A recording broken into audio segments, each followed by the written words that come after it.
is that my father was a magician.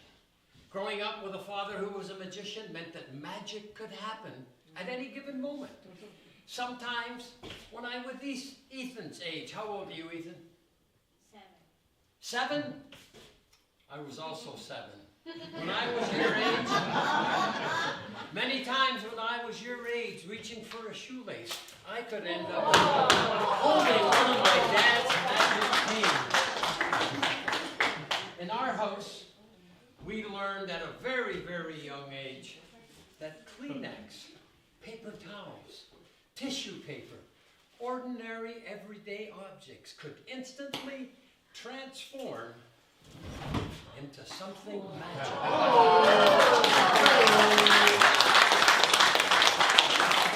Yes, I grew up in a modern day Hogwarts. What choice did I have but to become a magician?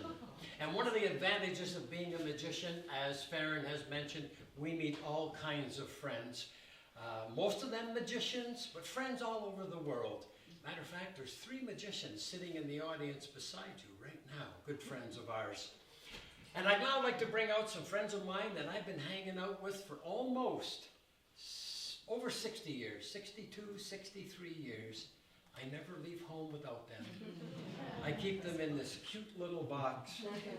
And I love these guys. They've taken me around the world, private jets, luxurious venues, all kinds of wonderful things. And if I was to stand up here and shuffle these cards, there are some amongst you would accuse me of cheating, even with this honest Canadian face.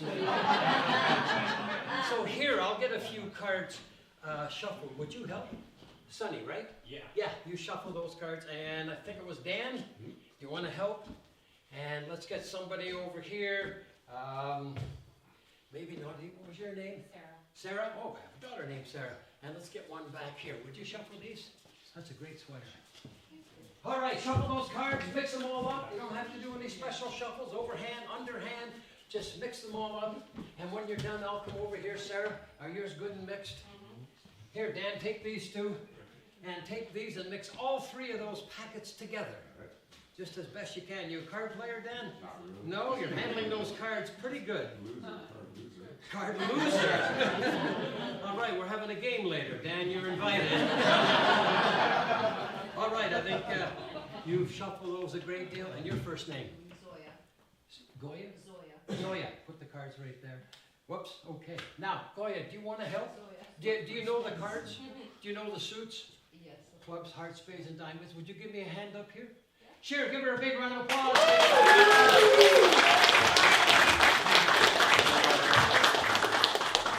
And if you like my pink suit, it's coral. All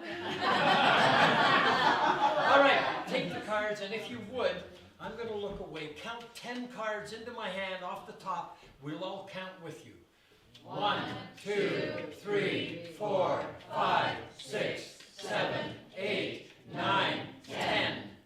Give me 2 more. Let's make it an even dozen. 11, 12. Here, you take the cards. I'll take the deck.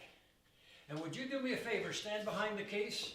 I'm not going to look at the cards or those. Would you turn the faces of the cards towards yourself so you can see the cards and put them in order of suits?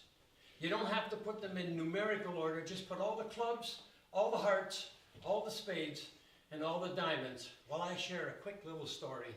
One morning at 20 after 1 on a Saturday morning, we had 4 teenagers at home. Our children are all, they're adults now. We have grandchildren. But I got out of bed. My wife said, "Where are you going?" I said, "Jesse's not home." Jesse was our eldest. He was our son. He was 16. He had a 12 o'clock curfew. My wife said, "How do you know he's not home?" I said, "I can feel it." I went and checked on each of the 3 girls. They were all home. Jesse was not home. He came in a little later. We talked about curfews. The point of that is that cards are like my children. I can tell which ones aren't home. Your first name, ma'am? Patty. Patty, would you name one of the black suits? Spades. Spades. Will you look at the spades? Can you see them in front of you? Yes. Okay. I will tell you which ones aren't home. I'm missing the ace of spades. Would you show everyone the ace and put it on the table, please? You gotta show us. Show us. Yeah, show everyone the ace of spades. Good. Put it down. All right. Now, let's go through the rest of the spades. I have the 2, the 3, the 4. There's the 5. There's the 6, the 7, the 8. Oh, big gap here. These 3 hang out together. They're always in trouble. I'm missing the 9 of spades. Show them the 9. I'm missing the 10 of spades. Show them the 10. And I'm missing the jack of spades. Show them the jack. I have the queen, I have the king. Let's do the hearts. Look at the hearts. I have the ace. Oh, little gap here. I'm missing the 2 of hearts. And I'm missing the 3 of hearts. I have the 4 of hearts. Oh, wait a minute. I have the 5, I'm missing the 6. No, sometimes the 5 feels just like the 6. The 6 feels like the 5. I'm missing the 5 of hearts. Show everyone the 5 of hearts. I have the 6. I have the 7, the 8, the 9, the 10. There's the jack, there's the queen, there's the king. We did spades. Look at the clubs, if you would, please. I'm missing the ace of clubs. Ace of clubs is not home. Show everyone the ace of clubs. Put it on the table, on the case. I have the 2, the 3, there's the 4. I'm missing the 5 of clubs, and I'm missing the 6 of clubs. Show everyone the 5 and the 6. I have the 7, there's the 8, the 9, the 10, there's the jack, there's the queen. There's the queen. I'm missing the king of clubs. Show everyone the king of clubs. Now let me see, I have 40 cards left. I've just called out 11, that's 51 cards. That means you have 1 card left in your hand, yes? Yes. You know, before the show began this evening, I placed 1 card on the wall behind me above the doorway. Now let's just review. These cards were shuffled. Sarah shuffled the cards. Dan shuffled the cards. Sonny, you shuffled the cards as well. And you shuffled the cards. 4 different people. We didn't know how they were going to shuffle them, what order. We didn't know which 10, 12, or 13 cards this lovely lady, Zoya, I wanted to make sure I got it right, was going to put in my hand. If that card matches this last card that you have, well, You'll get a prize. I'll get a prize. I'll call Dragon out. He'll give me a prize. All right, 1 card up on the wall. Let me pull this off. Zoya, for the first time, what is the card you're holding? Can you tell me? Yes, the ace. The 8 of diamonds? Ace. The ace. Ace of diamonds. Thank you very much. Thank you for coming up here. You get to keep the big ace of diamonds. All right, thank you. You know, you're such a lovely audience. My father was my teacher, and he always told me, Eric, every chance you get, hydrate. I would like to enlist your help, because you see, a couple nights ago I had a dream, and it was a bit of a tragedy. But the dream was going along, and just at the very end I woke up. I tried to go back to sleep, to go back to see how the dream ended. I couldn't. It's been bothering me since then. But I figure if we reenact the dream, and I tell you exactly what was happening all the way along, that maybe we can come to a plausible and logical conclusion. Now, I mentioned the dream was a bit of a tragedy because it began with a fire. And the only thing found at the scene of the fire was a little box of wooden matches, or matches, perhaps containing a clue as to the very cause of the fire. In my dream, there was a lovely lady wearing a black outfit, shoes. She had on glasses, long hair, and her name was Raven. Raven. In my dream, I gave Raven the box of matches, and she became the guardian of the matches. She was told not to open them, and she didn't. But then I turned to Raven and I said, in my dream, I said, Raven, would you do me a favor and point to anyone in the audience so I can ask them a question? She pointed to this gentleman here. that gentleman right there. And your first name, sir? David. David. Perfect. David, do you understand cards? Playing cards in the deck? Okay. David, we're going to eliminate some of the cards. We won't do red and black or odd. Oh, let's do number cards and court cards. So the number cards are ace, 2, 3, 4, 5, 6, 7, 8, 9, 10. The court cards, jack, queen, king. In my hand, I have a portable, handheld, incendiary device. In just a moment, I will light this. David, when you see the flame, you will choose number cards or court cards. Okay? This is not a trick question. Whichever answer David gives is the one we will use. On the count of 3, number cards, court cards. 1, 2, 3. Number cards. Number cards. Just like that. These cards, I mentioned there was a tragedy because 51 perished, but no lives were lost. I don't dream about people. I dream about playing cards. A brand new deck, 52 cards, frolicking in a warehouse, drinking, dancing. You chose to eliminate the number cards. The fire broke out, roof cashed in. All the number cards, 2s, 3s, 7s, 8s, 9s, 4s, 6s, gone. The court cards were in the VIP section. Then in my dream, I turned to Raven. And I asked her to point to another person in the audience, and she pointed to a gentleman named Sonny, who was sitting right beside her. And I approached Sonny and I said, Sonny, we're left with the court cards. We won't do let's do men or women. So in just a moment, I'm going to light this. When you see the flame, you tell me which ones we are burning. Are we going to burn the women, or are we going to burn the men?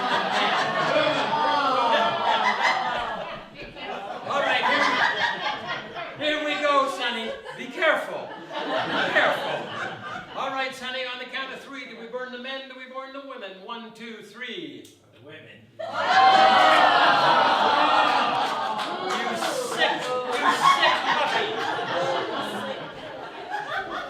All right. Just like that, in my dream, David had chosen to burn all the court cards. Number cards. Sonny had decided to set the women on fire. And seeing as they're burning right now, I turned to Raven and I said, Raven, I mentioned it was a tragedy because 51 perished, but no lives were lost. There was one playing card that was saved. Raven, in just a moment in your mind's eye, when you see the flame, you will reach in, you will choose one of the queens that you are going to save. You can choose the Queen of Clubs, the Queen of Hearts, the Queen of Spades, or the Queen of Diamonds. On the count of, this is where I woke up. I never knew how the dream ended. Are you ready, Raven? 1, 2, 3. Queen of Hearts. The Queen of Hearts. Raven, just because later on you might be laying in bed and you might say, think to yourself, wonder what would have happened if I told Magic Boy a different queen.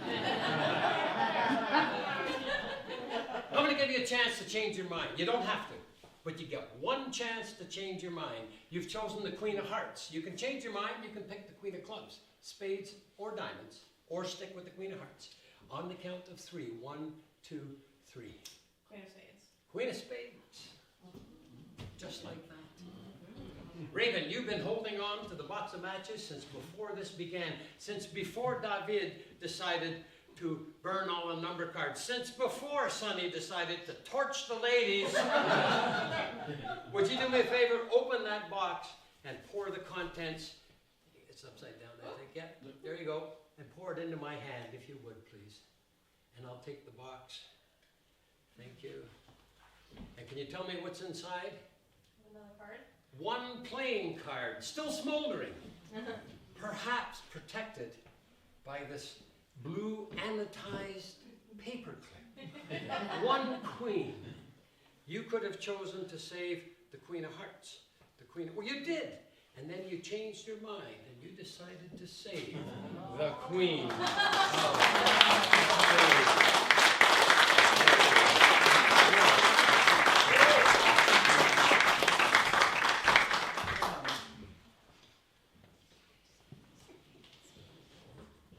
Now I just need to set something up quickly. I had marks on the floor, but it snowed. Sorry. That's okay. No. We are fine. I'm going to turn these lights on so that all of you will be able to see this. And I will share a little story with you. I think that should be kind of close.